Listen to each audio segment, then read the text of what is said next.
Hey guys, we got the panel here. We're gonna let the room populate for a little while, let folks join in.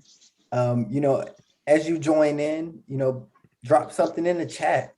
Let us know what school you're at, where you're from, who you got for the NBA finals.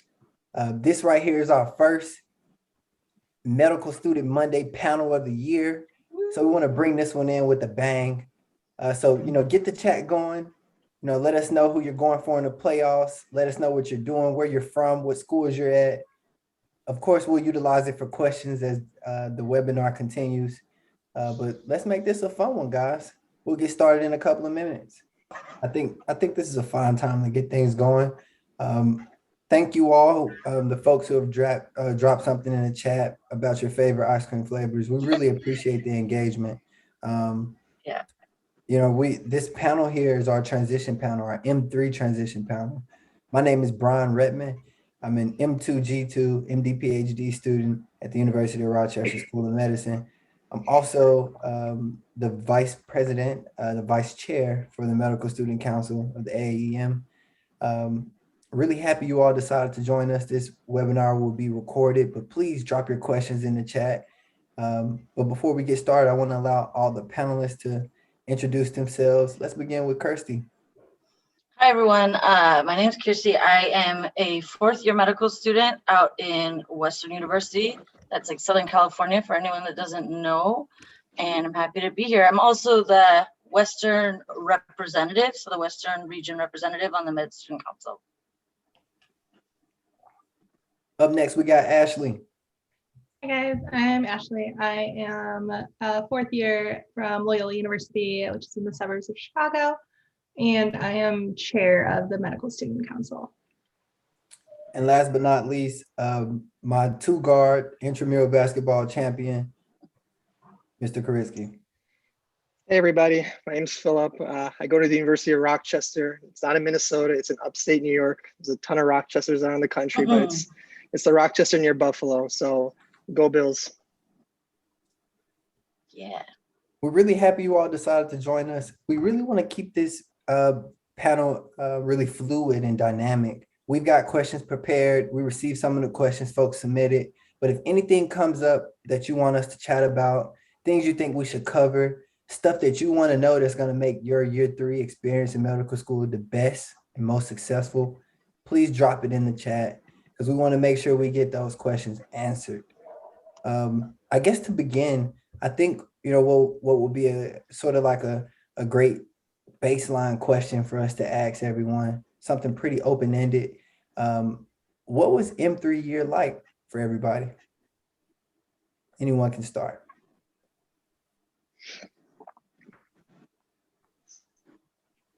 I guess, I was at the University of Rochester, we have this thing called medical humanities. And I talked to my advisor about a couple of weeks ago about just kind of like my transition through third year. And she used this word that kind of stuck out with me. She said it was like almost a professionalization of myself. And I think I really felt that as you kind of move along third year, where you move beyond being just a student, but now you're someone who's actually doing a job, even though you're paying for school and whatnot, but in the sense that you're helping somebody, you're acting like a resident, even though you're not, but it's almost that sense of like professionalism where you really feel like, wow, like I'm actually in a career, moving beyond that stage of a student. I can't speak for everyone, but that's definitely what I felt as I was moving on, throughout each rotation. Yeah, I definitely agree. You feel like it's kind of like the start of the rest of your life in a lot of ways, because you're actually getting to do what you went to school to do, which is hopefully, see patients and interact with them and interact with the rest of the medical team. And it's a big change from sitting and studying all day. But for me, it was kind of like what I had been looking forward to getting back to because I worked in healthcare before I started medical school. And so it was like a very welcomed breath of fresh air for me and completely like revitalized me and gave me so much energy to kind of go through and attack the year. Yeah, I'll just piggyback everything they said, and it's also, you could breathe. I felt like for me personally, the first 2 years, having all that pressure and self-directed, Like there was never enough hours in the day. I don't think I had a bunch of free time in third year, but you definitely have more than you did the first 2 years, I feel, where it's, and you had also the opportunity to take like ownership, whether that be of like your patients or your time or your, I don't know, study schedule. There was much more choice, which was so uplifting because it didn't feel like that the first 2 years. So just, it was better, period. And I also think the nice thing is you kind of got a minute to look at yourself again and be like, okay, what are these things? What are my strengths in a different way? Because I feel like the first years kind of beat you down and you get these negative thoughts about like, can I do things? And you have like way more little victories, I feel like, when you do well with patients or the attendings, and you have more moments that are kind of gratifying. You're like, okay, I can do this. I really want to underscore, for our attendees that our panelists are really highlighting the positives of year three. I don't know, if you're on Reddit, if you're on social media, if you keep your ears open in the CAF where other med students gather, but a lot of people discuss year three as if it's the worst part of your medical training. But actually, listening to our panelists and their anecdotes, year three can be the best part, the most revealing part, the most eye-opening part, the part where in actuality you have the most amount of freedom because you're kind of doing what you really want to do long term. With that in mind, there's been some comparisons drawn between years 1 and years 2. Some questions we got from some of the attendees were, how is studying different year 3 versus the preclinical years? I think more so when you study for third year, you're actually like learning things that are applicable. Like I'm not aware of like the demographic of our attendees if they're in med school, but like, as you know, for step 1, like you learn very obscure facts that like, like what step of the glycogen storage process does this. And to be honest, most settings don't give a damn about what that does. What matters is how does that affect the patient and how is that going to affect management?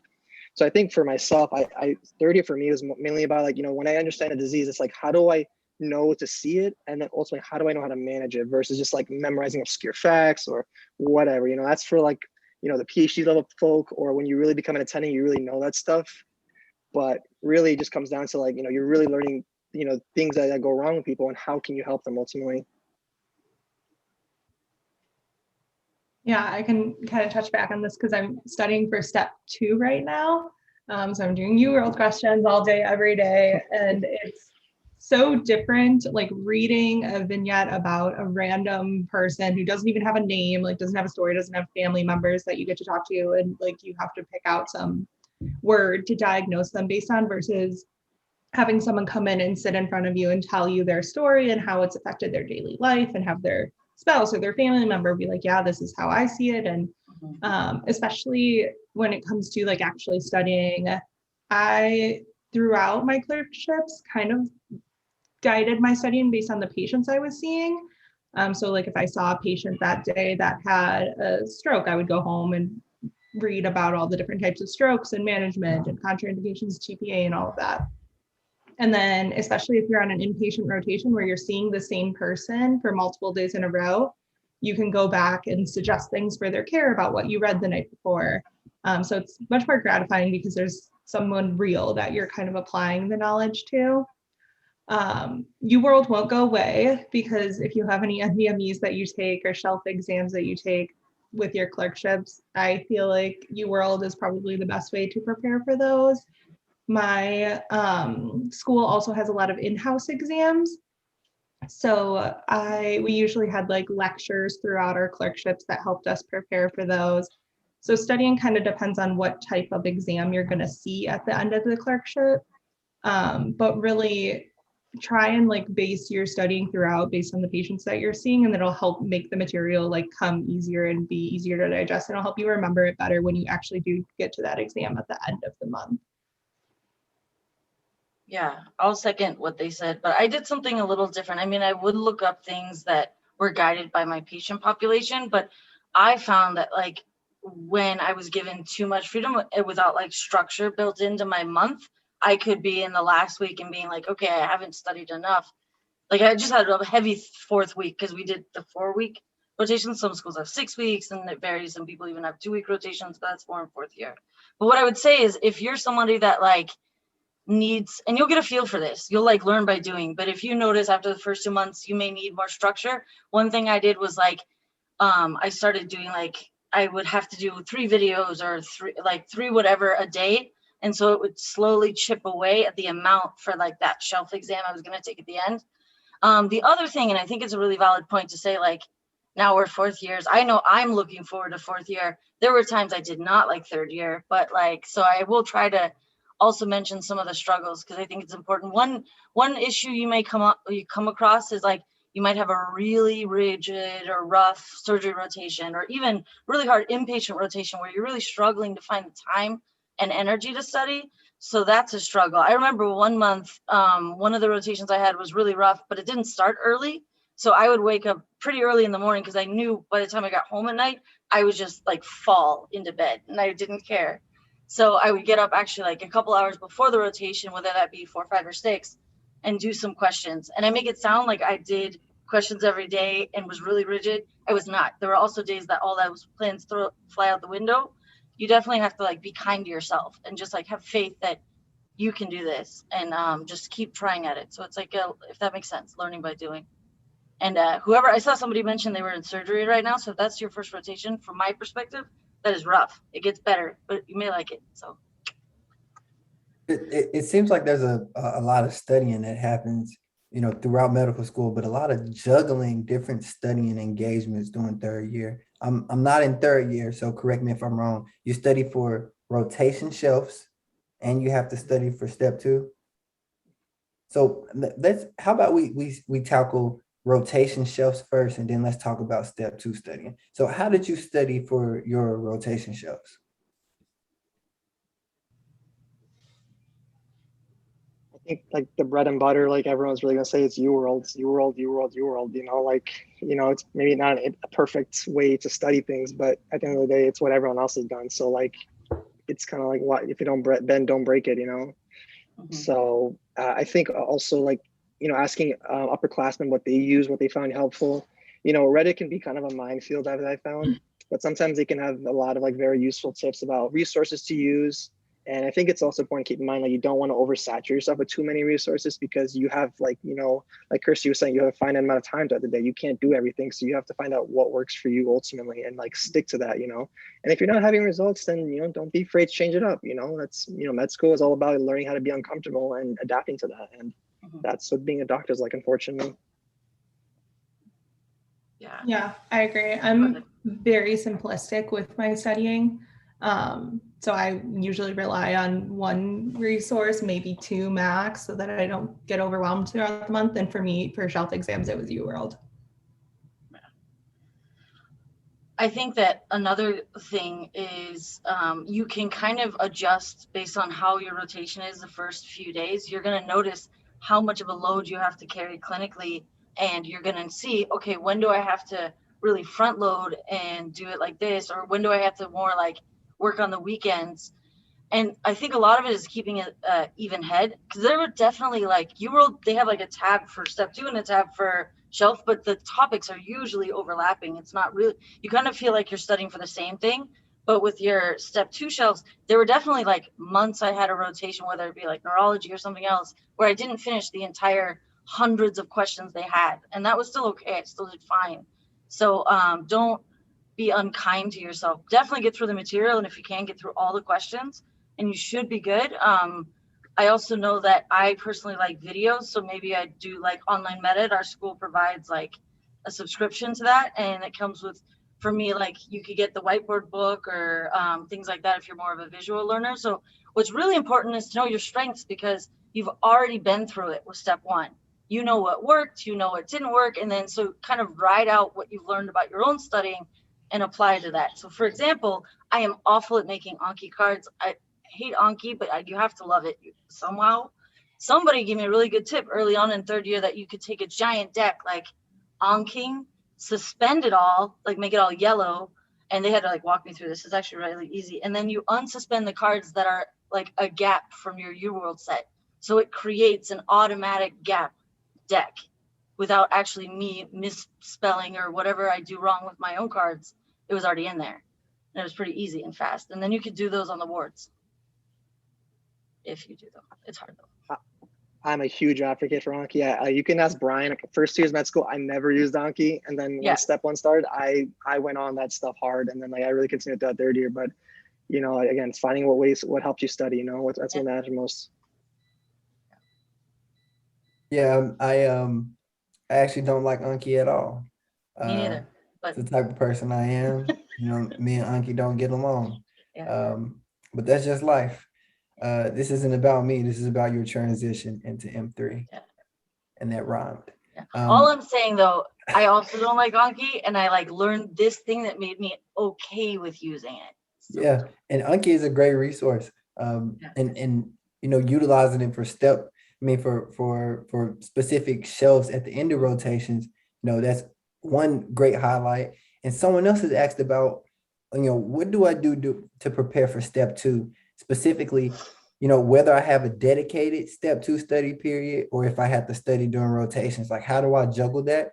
And I think what might benefit some of the attendees is maybe provide a breakdown. You know, some people like a structure, like what was your structure? What was your flow? Not just what I used, but what did I use and when?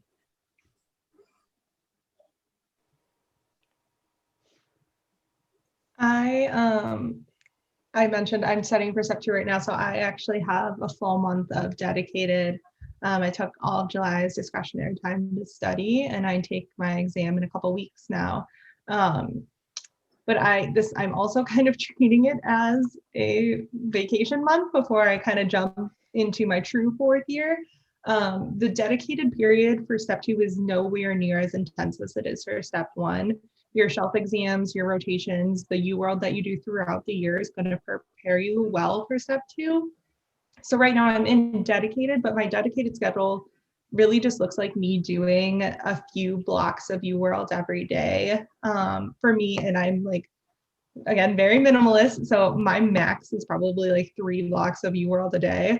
Because I've seen a lot of these questions throughout the year that as I was doing them to study for shelf exams, so they're easier this time around. And it's really just kind of reviewing those and making sure that I'm not missing the same concept that I missed 3 times before already again. So if you don't have it dedicated, again, I haven't personally done that, but I would say it's just going to have to be a little bit more regimented with like doing the questions that pertain to the clerkship that you're on and trying to integrate in some like random mixed blocks throughout the year, or like going back and doing the clerkship that you were on just before and making sure you're hitting a couple of those incorrects again, just so that you're reviewing throughout. But it's nowhere near as intense as it was for step 1. So I think it's totally doable to do it with or without a dedicated period. So Yeah, I agree. Sorry. I agree, continue, but I yeah. also feel like if you're like me, one of the people that like, I'm also studying for step 2, being like, oh, I wish I like did this more during the year. Like adding in some throughout the year is definitely beneficial. Like if you can be that disciplined, but I felt like step 1 studying felt like I was like sinking constantly, whereas this one I'm like staying afloat, but like not loving it, but still I'm like staying afloat. And all the questions, if you're like me, it's like EM maybe personality wise, it makes more sense. Like it's more practical. It's more like, what do you do next? And I like that. And I like the reasoning behind that a lot. Yeah, I think my schedule right now is similar to Ashley's. I kind of have this 6-week block, which is pretty much my study period, but it's really more like me kind of like doing my residency applications, like preparing for my sub internship, which comes up is next week. So it's kind of been interspersed, like kind of handling a little business here and there, finishing up some projects, you know, getting recommendation letters. But I would say for step 2, it's very different from step 1 in the sense that you're not really kind of memorizing brute facts. Yes, there are some questions you do, but really it's testing like your clinical knowledge of like understanding like a patient's vitals, labs, and history, understanding what is going on. And I had a residency director once tell me, he's like, you know, he likes step 2 more than step 1 because it tells you more how you approach problems rather than can you just like memorize brute facts, because that's what you have to do as a resident to be able to, you know, approach problems given all the facts and put it together, which, you know, correspondingly, you know, a lot of residency programs are emphasizing step 2 a lot more than step 1 as a part of their evaluation for future residents. And just one quick thing to add for studying. I know some kids in my class took step 2 a couple of weeks ago. I'm taking it about 4 weeks from now, so mid-August, late August. I think it really kind of depends on how you feel about your progress, you know, how you did on your shelf exams. If your shelf exams are, you know, not up to your standards, then maybe take some more time. You know, if you did great, you feel good, the knowledge is still there, then take it early, you know, get it out of the way and then have one less headache to kind of go through your 4th year, you know? All really good advice, from unking in to preparing for step 2 to preparing for individual rotations. And all of this, thus far has just been about studying. Taking the test and getting the grade is only part of the battle for year 3. The other part is being in the rotation and excelling clinically. We got questions from the attendees asking, how did you prepare for each rotation? What did you do well on the floors? What pearls do you want to share with them specifically related to the clinical experience year 3?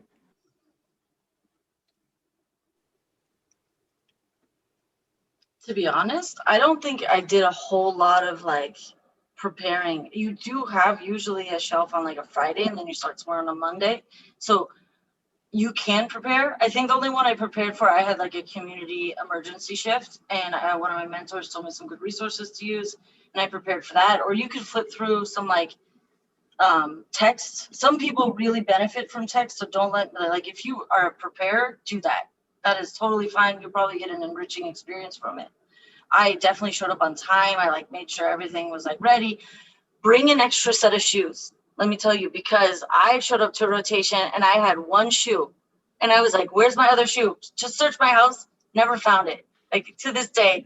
And I had to go to like some Target like nearby and I was late. And it was like the first day or like the first week of my first rotation. And I had a second set of scrubs. I had like a pillow in case I had a nap. I had everything in my car, like all this stuff, but I didn't have shoes. Also, bring like scrubs if it's business casual, because some rotations will have like part of it be like surgery or like be clinical, and then they'll expect you to have that. Like that only happened to me once or twice. So I guess in those ways you can also prepare. But yeah. I think like the things that we all do well, like show up on time, be eager to learn, ask good questions, medicine's kind of like it can, I always compare like a soap opera type thing. Sometimes like you have like there's characters in like that fit each role, and like sometimes like you never want to be the center of attention, but at the same time you want people to know that you're there and that you're participating and engaged. So I always think like trying to be useful. Sometimes like little things that residents need help, like calling a consult or getting the patient a water or getting this, little things like that go a long way in showing that that you're not just there occupying space, rather you're doing something proactive for the team that helps people long term. Yeah, I totally agree. It's so hard to prepare for a rotation. Everything is so different, like an inpatient rotation versus an outpatient rotation. And me personally, like for my peds and OB/GYN rotations, I had 1 week and like each week was in a different clinical environment. So I'd be on inpatient, then outpatient, then like OR. And so it's really hard to be like, I'm going to prepare this week for starting my medicine rotation. And this just too much you could do. You completely overwhelm yourself if you tried to prepare for your medicine rotation. So just show up on the first day eager. The residents will guide you. They'll tell you like what you should be doing. Talk to the people who did the rotation just before you to see if they're like, so that you know where to go on the first day and know who you're reaching out to. And after that, like no one's going to expect you to show up on the first day and nail everything and know what to do for every single patient, because then you'd have nothing to learn. And it would be really boring to have you as a med student. So just, like they'll go into it with like an attitude where you're ready to learn and you're willing to do like whatever you need to for the patients that you're seeing. And that'll serve you well, regardless of what rotation that you're on. I also want to give people the benefit of the doubt. I found that on my rotation, sometimes I was the only student, sometimes I was with a group of students. And I always got the feedback that I had like really positive energy. I had a good attitude, but I did notice that like some people rubbed people a totally different way than they rubbed me, whether that was a doctor, a nurse, staff. A lot of the times these people may not know they're doing that. So like definitely like don't maybe easily get offended by things. Like give people the benefit of that doubt that maybe they've said this to students before and it's helped. And I just think it can really affect like your attitude and how you come across. And in the end of the day, you're being the one graded, you're being the one judged. So you just kind of have to eat that a little bit and be like, all right, so that was whatever it was, but then like, let me still shine. Like, don't let that hold you back.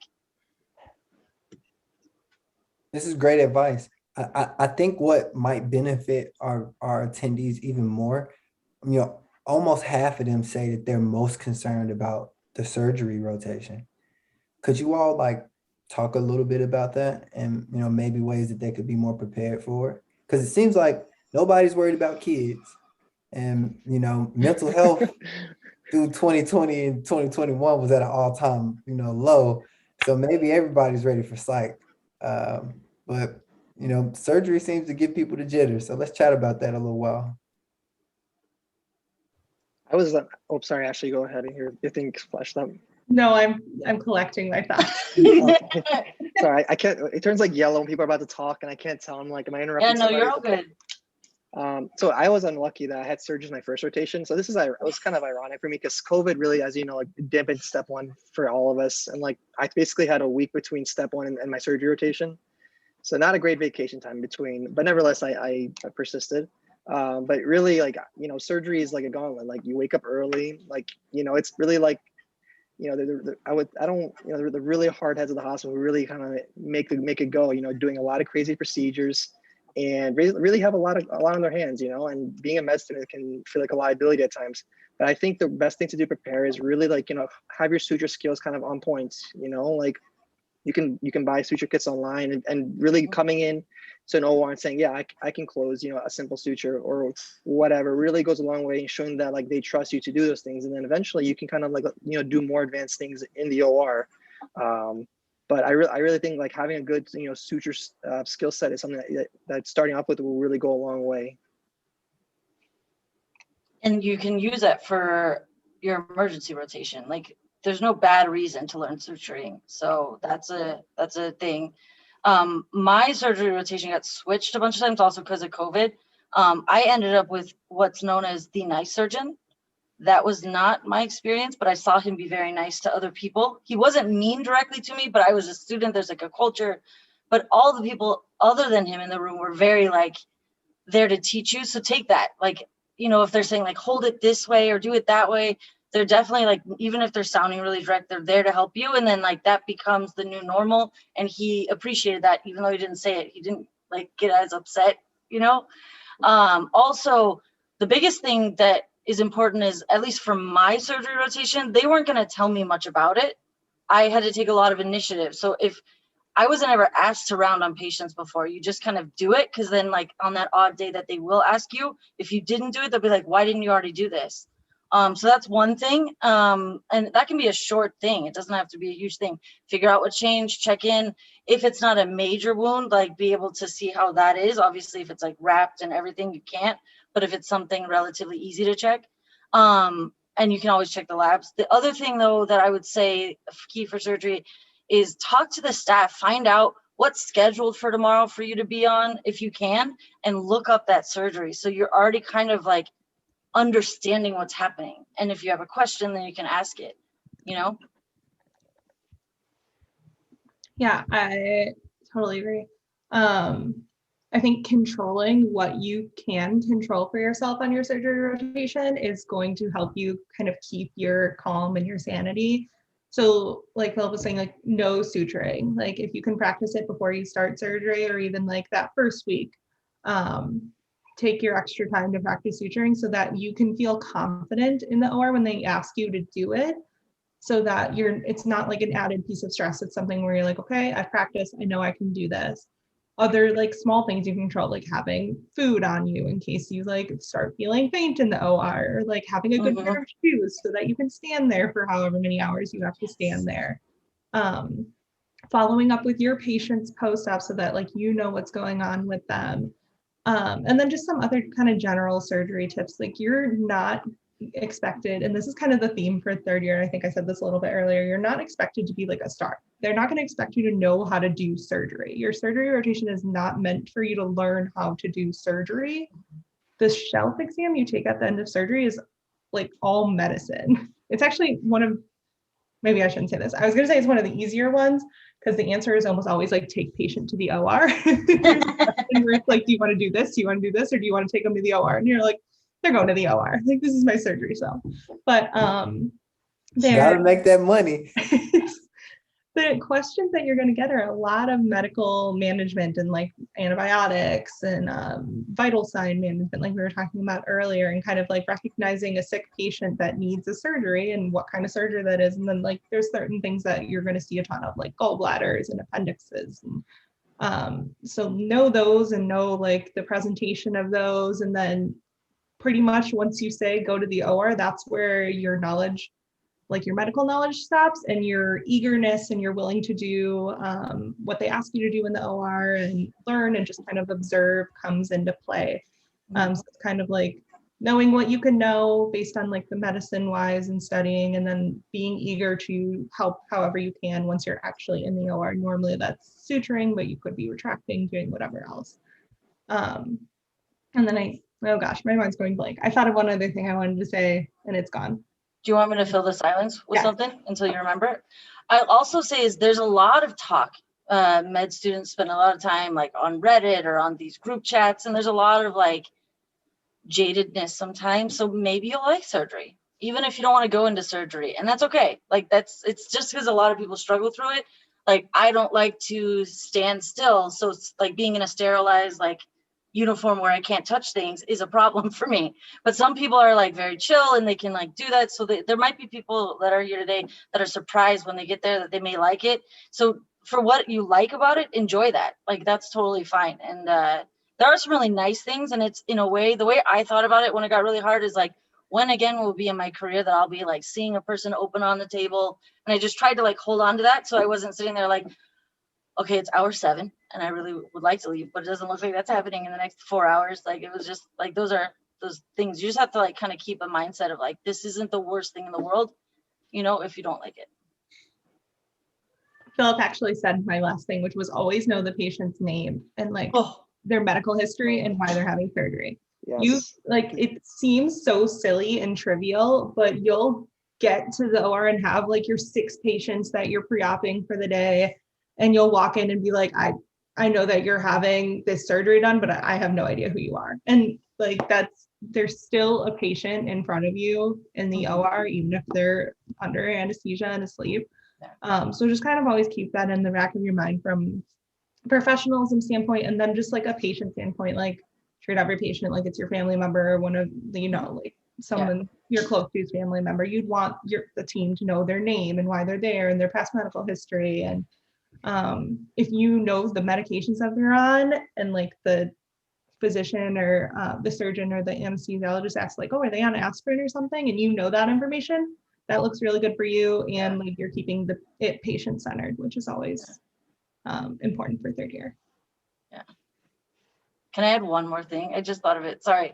She's so right. And you're going to know after the first few patients or mistakes you make about knowing the medicines, what are like the top medicines, like whether it's a blood thinner or things like that, like you'll figure that out really fast. But also if you're the type of person that feeds off, like, how is this attending treating me in surgery or even other rotations, they can just come off as like a little stern. And that doesn't mean you're doing a bad job. So one thing you can do, and usually attendings are pretty okay with it, is you can ask at the end of the day when they're really not busy, which is rare in surgery, find the right time to be like, what can I do to improve?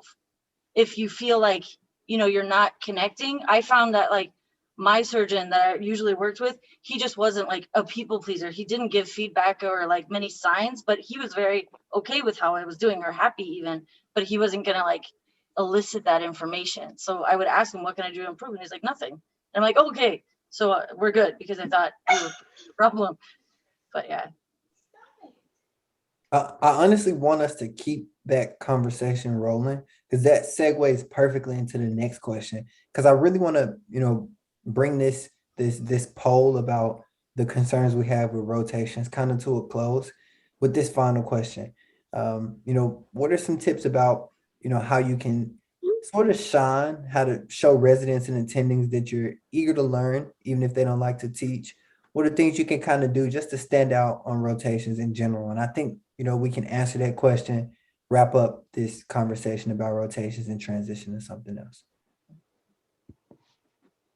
I think asking them what their expectations are of you, just say like, what do you expect of me at this level of my training? And if like, they say like, oh, have 2 or 3 patient lists, do that obviously. And then like, if you really feel comfortable, try having 4 to 5, like really like don't over push yourself, because at the end of the day you want to learn about each patient. But like if you really feel comfortable, really just try, because at the end of the day they're going to see that you're trying to go the extra mile and like trying to, you know, feel more comfortable having more patients.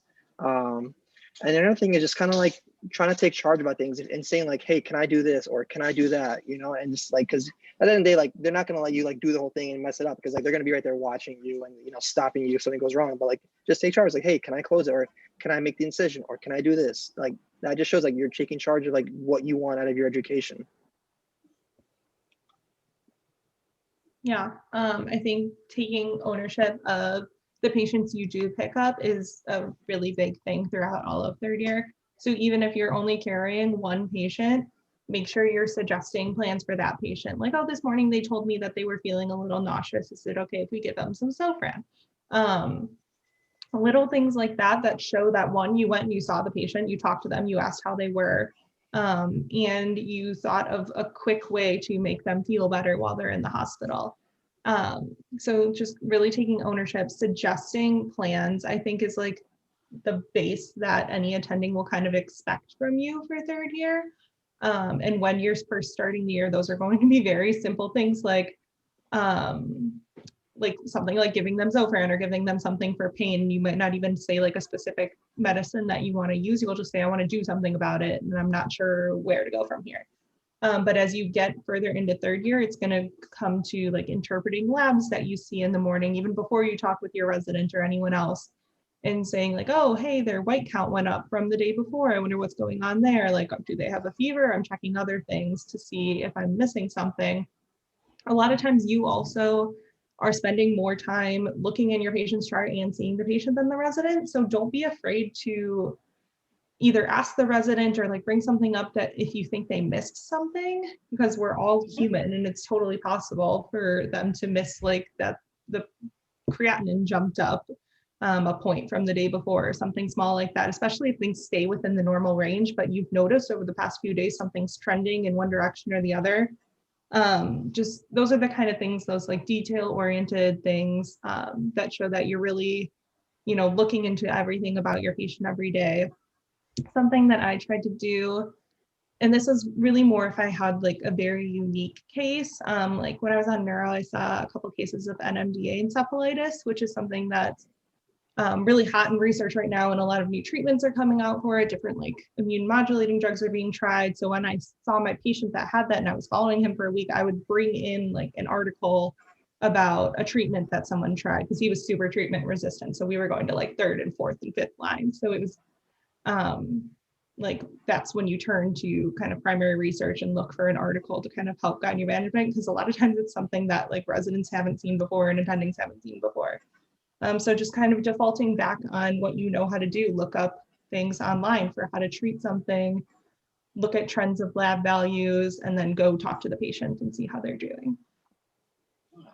I totally want to echo the asking questions, asking if you know, for help, because like if you notice one of your co-students or another resident does the same thing a lot faster, yeah, it's going to come with experience and no one expects you to have that. But sometimes they have really great pearls where you can be like, oh, like, how do you approach this thing? Because like a lot of times you'll see patients on your own, so you don't always get the experience to see how they do it. Maybe if you have some time, say, can I go see this patient with you? If you notice they're always really fast, and kind of like learn from other people. So it's not just person grading you, let's say, like the doctor that I learned so much from like the, I don't know, the assistants, the people helping, the people that have worked in the industry for a long time, the nurses. You can always ask them. I'd also say be polite to everyone, and like we could do a whole thing on like how to shine on EM rotations, and that maybe will probably be another session. But in general, like one thing I would do before I left is like if the doctor's like, oh, you can go, I would check in with some of the staff, like, does anyone need help? Is there anything I can do? Just like not in a suck-uppy way, but kind of like, okay, they're still here, why don't I offer? And usually they didn't take me up on it, but once in a while, like at least they'd like say how nice that was, things like that. Like just because like I don't know, you may not be there to help copy labs or a paper, it's still really helpful to somebody if you do, and like they get really busy, and so filling in those gaps are really important sometimes, and that also looks good to your attending, because I got a lot of good feedback about like being a team player and all these things. And also I had a job or like multiple jobs before med school. If you didn't, that's fine, But I would say if you notice you're getting a critique that's maybe not the best, especially if you're getting it more than once, reach out maybe to your school. I know our school has like a professionalism department, career development, and maybe be like, hey, I'm getting this critique. I don't really know how to improve it. And they can like, they have a lot of resources for you to help you with that. Because I know somebody reached out to me and they were getting a whole different set of critiques, which seemed to repeat themselves, and they were already in a month 6. So like get that early on so that by the time you're doing audition rotations or whatever you want to call it, you're doing rotations at places you want to go in 4th year, you'll have that won't even be an issue anymore. Can I add one thing before we change the question? One thing I want to emphasize is like, even though you're a med student, you may feel like you're kind of like an appendage to the team and you don't feel like you're contributing anything. Really know that like med students actually improve patient outcomes. There's a lot of studies out there. I can put one in like I was actually looking at right now, like med students actually improve patient outcomes, you know, because really we're the ones that know the patients the most. Like, because the thing about most residents have so many patients, they can't really know patients that well because they don't have the time. So like as a student, like you're there, like just talk to them, asking them who they are, what do they do for a living, do they have family, like, you know, talking to family. Like med students, you call the family a lot of time because residents really, it's they don't have time for that, and really like that goes a long way in improving patient outcomes. So you really feel like you're not useful, don't think that, because there's so many studies out there that show that patients do better when med students are on the team taking care of them specifically. So always keep that in mind. You really do make a difference. Yeah, you're the only one who's going to have time to take a social history, find out who the patient lives with at home. Can they get up their stairs at home? Do they need a physical therapy consult while they're in the hospital? Because otherwise you're going to get to discharge day and you're going to try to stand the patient up to get them to go home, and they're not going to be able to walk because they've been laying in a bed for weeks and no one's had time to get them to stand up. Right. If you have time on rounds and you feel comfortable with it and your patient's not going to like fall over on you, try and have them stand up and walk and like watch them walk, especially on like neuro surgery sometimes if it's applicable and safe. Make sure that they're walking okay, and that like anything with discharge planning, like doing what you can to make sure you know the patient's able to go home to a safe environment is super important as a med student. A whole lot of tea getting dropped, you know, in those last couple of seconds. And I think that those points that, you know, were just mentioned, you know, everything in totality, but especially those points that were just mentioned really underscores your value. Like if you felt like you weren't valuable, like the last 2 minutes should make you feel like, you know, I might not be a doctor, you know, but I'm still important. And I mean, you should wake up every day and say that when you look in the mirror, I'm still important. With this in mind, you know, I want to transition, you know, to kind of some of the things that, you know, are being asked about that kind of contribute to the summation of M3 year, you know, preparing their residency application and, you know, going to interviews, you know, sealing the deal. The 3rd year is kind of when you start to, I don't know, your time is wrapping up in medical school. Whatever you've done, you know, it's kind of time to present the polished product for a residency program to say, I want you, you know, let's interview, you know, come to this residency program. Just did a quick poll, and it seems like, you know, the top 2 things folks are concerned about in 3 year in relationship to the subject I just mentioned is having a good residency app, those experiences in the personal statement, and securing a good letter of recommendation. So let's start with that residency app. Like how did you really, you know, craft the right resume? What things did you do, you know, preclinical, you know, what things did you add 3rd year to sort of make yourself seem the most well-rounded? So when 4th year came around, you know, you were putting together your application, you had the best one you could possibly present. So I don't mind starting because I had kind of a unique situation. I took time off before my 3rd year. I had a baby, who was great. So if any of you guys have questions, I can throw my email in the chat if any of you guys have kids or something and want to know a little more about that, on what to do. But just know if you guys are in that boat, people really want to work with you. Like all people have kids that like but anyways, that's a whole nother topic.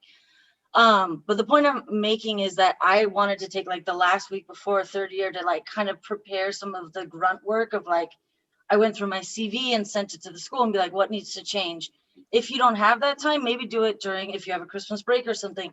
It sounds like, oh, it's a little task and I'll do it. But when you have free time, you may not want to do it.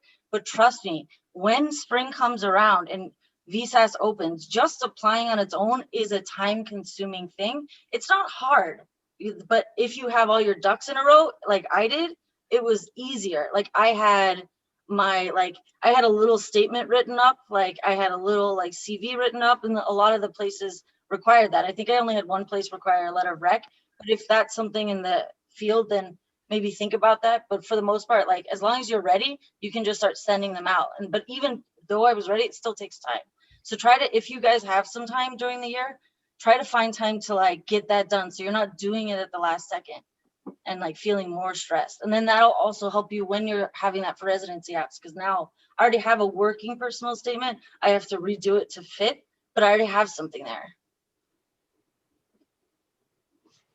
Yeah, I think it's, oh, I'm sorry. No, you're gonna go for it. Oh, thank you. I think like I think it depends on like how, you know, how your first 2 years of school was versus like your last years. Like if you kind of did a lot of things your first years, like volunteering, got research, work experience, like, and maybe you could probably don't kill yourself in third year, because third year is a whole other animal in of itself. But again, if you maybe haven't done a lot of volunteer work, maybe you need some more research, then third year is time to kind of pick that up, because once fourth year starts, you don't really have a lot of time to do a lot of stuff to really make an impact on your residency apps, because it's just going to come across like you just doing a bunch of stuff and it doesn't really have any weight to it, you know? So I really like just kind of look at what you've done and see like where you are, you know, talk to your school. I'm sure they have career, and most schools should have career advising panel up or offices. Talk to your advisor or dean if you have one. Talk to the people in a department they want to apply to. You know, most departments have to write you a letter of recommendation for the field you want to go into, and just say, hey, here's what I have so far. You know, is this sufficient? Should I be doing more? Where are my weak spots? And I think like, you know, that most places are going to ask you or tell you what, you know, you need to work on, because, you know, they want you to do well and succeed. So just, you know, utilize the resource that you have. Yeah, it's hard to keep doing things in third year. I actually feel like now, as I'm going through and like looking at my CV and preparing for my ERS application, that I like a lot of things that I was doing a lot more first and second year, like helping with research projects and volunteering and clinics and everything. I just don't have time for it in third year. I think it becomes more important to figure out what you really enjoyed doing in first and second year. Did you really, really enjoy doing research, and you want to try and carry a project through your third year and work on it when you do have time in between clerkships or one day a week, whatever time you can devote to it? Or did you really enjoy volunteering at clinics and you want to pick a weekend every month to go and still do that? And then if you do have a specialty in mind going into third year, I know some people use third year to figure it out, and that's totally fine too. But if you do have something in mind, or if you have something early in the year, just making sure that you're kind of maintaining contact and continuing to show interest throughout the rest of the year, which is so hard because you're so busy with every other rotation. You're trying to give your all for the rotation that you're in. But if you had, you know, peds second, and by 6 months in, you were like, you know, I really want to do peds, keep in contact with those residents that you worked with and the attendings that you worked with. Let them know, you know, hey, I think I've decided I want to do peds. Is there any way I can get involved with like small project with you, or coming to your clinic one weekend or whatever? And it becomes so much harder third year. So just maintaining what contact that you can and keeping interest in whatever ways that you can. And maybe that's just one thing that you focus on throughout the year, in addition to doing everything else that you're doing as a third year student. That'll be enough. And then, yeah, just like Kirsty said, get ready to like compile everything that you've done with your life up to this point into some sort of meaningful semblance of an application. A lot of times, like, you don't realize how much you actually did over the first couple of years. Oh my God. I know I went through this when I was applying to med school too. I was like, forgot to include a bunch of things on my medical school application because you don't even recognize that you're doing them. Like if you go to volunteer events, or you're in like interest group club that hosts like suturing workshops and stuff, and you help out with those, like I sometimes don't even think of those as like things that are CV worthy, and they totally are. So just making sure you're accurately depicting everything that you've done and giving yourself credit where credit's due, and that you're really kind of showing yourself and your projection and your values and everything throughout your application. And can I add, just as usual, I'm like all over the place, and so I remembered things as they were talking. I just have a couple last points that got brought up, but I want to expand. I also wanted to do more stuff in third year, but like with a kid, I didn't want to like be away more than I had to. So I dug into more like online stuff, and with coronavirus, it was actually like made more accessible, if that makes sense. So like I do like a research thing online, like research dissemination about corona. I do like crisis counseling online, and I didn't do as much volunteering in the first 2 years because I like needed, let's say, more time to study or whatever. So there are options to fit into your schedule. Again, I throw in my email if you want to know more about those opportunities, or get involved with groups like AAEM. There's always things like you can do to further develop your interest in a career. I would also say, if you guys used to have a hobby before all this, maybe do that too, because it's weird to me that in their fourth year, they're going to be like, oh, what hobbies do you have? Like all this free time that you've had to have hobbies. And I'm like, well, 3 years ago, I used to do this a lot. Like, so if you do like something, don't be afraid to dedicate some more time to doing that, you know, whatever it is, because it's going to give you balance, but it's also going to be important for your apps to explain what balances me outside of medicine. And I think it's something that we have to like relearn as medical students, that we're entitled to that too. The other thing, and I almost forgot, along with the shoe thing, I have like a little notebook like this size. I get off Amazon, like packs of them. I just keep it in the pocket of my white coat. And on one side of the page, I'll write questions that come up because I'll forget them. And then whenever it's an opportune time, and that's always a question I ask at the beginning of rotation, when is it a good time to ask you questions? Because different doctors feel different ways, and then, or different residents. And then you have that way to answer it on the other page, or however you want to do it, or little pearls that help you. That's also a good thing to have. I think that's it. Really great advice. We've only got about 5 minutes left. I want to be respectful of everyone's time. So really quickly, this is what I want us to do. So in the chat, make sure you, first of all, change your reply filter, the blue one, to attendees and panelists. But what I want you to do in the chat is drop the things you do to promote good mental health during M3 year. And orally, I want you to respond to this because we didn't cover it. The letters of rec was a hot topic. So I want you to just talk about that letter of rec, you know, process, how asking the right person, you know, how do you know they're the right person? I don't really know how to frame this question because I'm not asking for rotation letters of recs, but you guys know how to answer it. So let's hit those two things really quickly with the remaining time we have. So we write what our, oh, sorry, go ahead. So we just write what we do for our mental health in the chat. That's what you wanted to do? Yes, and orally, Okay. you're going to talk about LORs. Yeah. So one tip I got before my M3 that kind of stuck with me was like, and it seems silly, but when you ask for a letter of rec, ask like, will you write me a strong letter of recommendation? That word emphasized, because some of them will just agree and you don't really know how your relationship with. I would rather, it didn't happen to me, but I would rather a writer tell me it won't be that strong, or even that might segue into like what you could do to improve.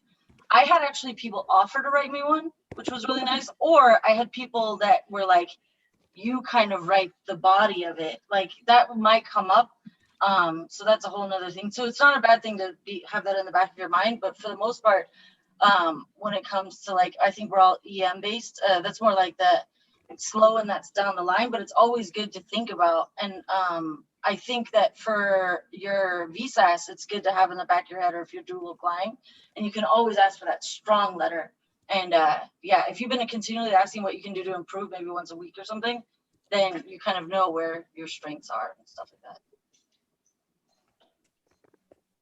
Yeah, I would really emphasize the word strong. That goes a long way, because like everyone can write a recommendation on like student with so-and-so, but like you really want it's kind of hard to say right now, but like when you're in third year, you'll get a feel for like if you really have a good connection with an attending, if they really notice you're doing stuff well. And that's kind of stuff you'll pick up, just like kind of like a Gestalt feel, you know.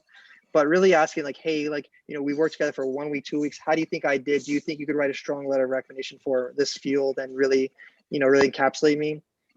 So that's kind of something you kind of get a feel for as you do your rotations about, you know, what attendings look for and, you know, how you think they see you. Yeah. Something our deans tell us too is to never turn down a letter of recommendation. If anyone ever offers to write you a letter, be like, yes, I will send you an email. Like, feel free to write it now while you still remember who I am. And like, just keep it until I'll send you like the ERIS form at a later date or whatever. But like if someone, you work with them for a week, and especially if it's early in the year, and you know you did well with them, or if they even like offer to write you a letter of recommendation, like take them up on that and make it happen like as soon as possible, so that you're getting a good fresh letter where they still know you and like can name specific things that you did that helped them or that were really good throughout the week.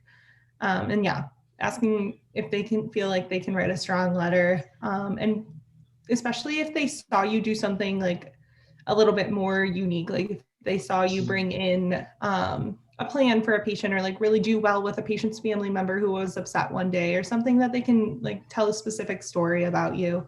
And you can even bring that up yourself, be like, hey, I feel like I had a really good week. I like felt like I really improved in these aspects. And then you're giving them things that they can write in their letter.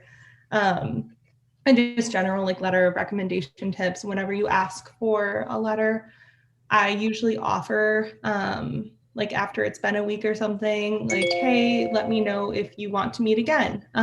Like as you're writing the letter, if you have any questions about anything, or we can talk about the other things I've been doing since I last worked with you and stuff. So that'll kind of keep you in their mind, and also give you another chance to talk with them, stress your points again that you would like them to stress in your letter. It's all weird games, but you have to play them. So. Have a CV ready to send to them, just because some attendings really want that. So like we talked about earlier, resume, have one ready to send, because like maybe they want to know more about you, so you just have something ready to go. So I would really say have your CV kind of ready like as third year starts, because you never know when someone says like, you know, I'd like to see your CV or whatnot, and you don't want to scramble for that.